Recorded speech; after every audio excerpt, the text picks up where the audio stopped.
राम राम जी। राम जी की एक बड़ी प्यारी सी कथा है कि एक बार रावण और हनुमान जी का मेल हुआ। तो रावण ने हनुमान जी को कहा कि क्यों ना हमारा और आपका युद्ध हो जाए। आप भी बहुत बलशाली हैं और मैं भी बहुत बलशाली हूँ, तो देखते हैं कि हम दोनों में से सबसे ज़्यादा ताकतवर कौन है।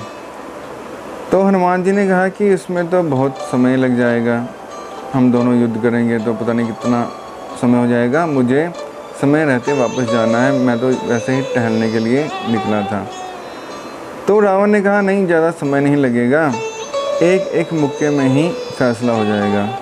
एक मुक्का आप मुझे मारिए और एक मुक्का मैं आपको मारूंगा, तो पता लग जाएगा कि हम दोनों में से ज़्यादा बलशाली कौन है। हनुमान जी ने कहा अगर ऐसी बात है तो पहला मुक्का आप ही मार लो। रावण ने कहा क्यों, पहला मुक्का आप क्यों नहीं मारेंगे।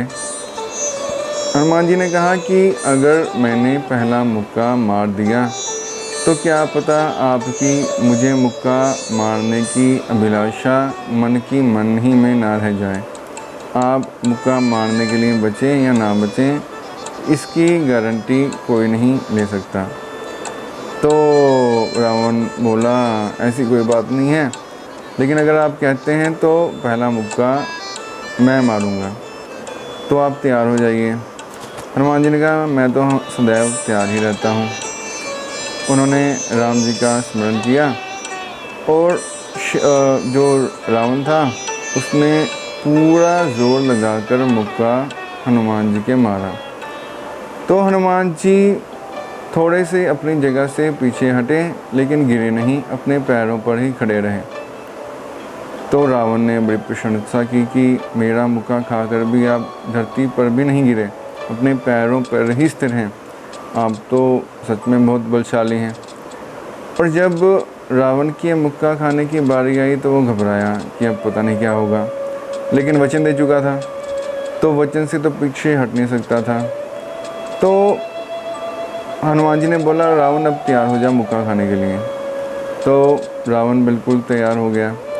हनुमान जी ने जब मुक्का मारा तो रावण उसी क्षण मूर्छित होकर धरती पर गिर पड़ा।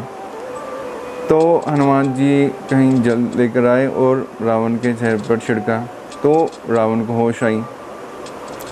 तो रावण ने कहा आप में तो मार सहने की शक्ति तो है ही, लेकिन मारने की शक्ति भी बहुत ज़्यादा है, मुझे तो मूर्छित कर दिया, वाह वाह क्या बल है। हनुमान जी ने कहा धिक्कार है मेरे बल पर, मेरा बल तो कुछ भी नहीं है। रावण ने कहा क्यों। हनुमान जी ने कहा मैं तो बलशाली तब होता जब तुम मेरी प्रशंसा करने के लिए जीवित ही ना रहते, तुम जीवित हो तो मेरा बल काहेगा। तो रावण और हैरान हुआ और प्रशंसा करके अपनी लंकापुरी में चला गया। एक और प्रसंग है, जब सीता माता की खोज में हनुमान जी सूक्ष्म रूप धारण करके लंका में घुसने लगे, तो लंकनी पहरेदार थी। तो लंकनी ने रोक दिया हनुमान जी को। हनुमान जी ने कहा मुझे क्यों रोक रही है। लंकनी ने कहा मैं चोरों को रोक लेती हूँ और खा लेती हूँ। हनुमान जी ने कहा तो सबसे बड़ा चोर तो रावण ही है, तुम तो सत्यभाषण कर रही हो, अगर तुम चोरों को रोककर खा लेती हो तो तुम्हें सबसे पहले रावण को खाना चाहिए था, जो सीता माता को चुरा कर यहाँ ले आया है। तो लंकनी बड़ी क्रोधित हुई और हनुमान जी को खाने के लिए आगे दौड़ी। हनुमान जी ने एक मुक्का मारा और लंकनी मूर्छित होकर गिर पड़ी।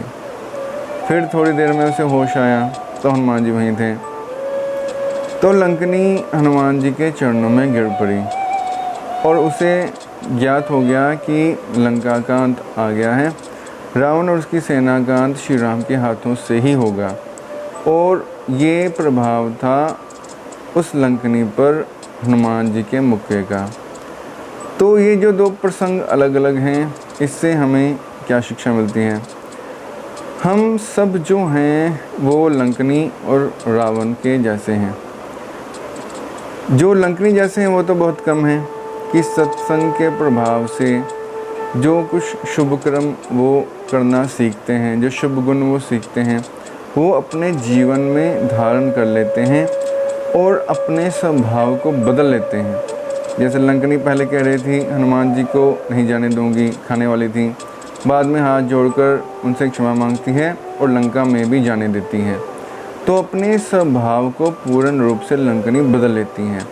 तो ऐसे जो सत्पुरुष हैं बहुत कम होते हैं जिनको ये समर्था प्राप्त होती है कि सत्संग सुनकर अपने जीवन को गलत से सही रास्ते पर ले आते हैं। जो गलत कर्म कर रहे थे उनको समझ आ जाती है कि वो गलत कर्म था, अब मैं गलत कर्म नहीं करूँगा, सही कर्म करूँगा। और दूसरे रावण की तरह होते हैं जो प्रशंसा तो बहुत करते हैं सत्संग सुनकर कि वाह वाह क्या सत्संग सुना, बहुत ज्ञान मिला, बहुत अच्छी अच्छी बातें सुनने को मिली, लेकिन उसको अपने जीवन में धारण नहीं करते। वो रावण की तरह होते हैं जो प्रशंसा तक ही सीमित रहते हैं, लेकिन अपने जीवन में सद्गुणों को लेकर नहीं आते। अगर अपने जीवन में सद्गुणों को लेकर नहीं आओगे तो खाली प्रशंसा से कुछ भी हासिल नहीं होगा। अगर कुछ हासिल करना है तो उन गुणों को अपने जीवन में धारण करना ही होगा। धन्यवाद।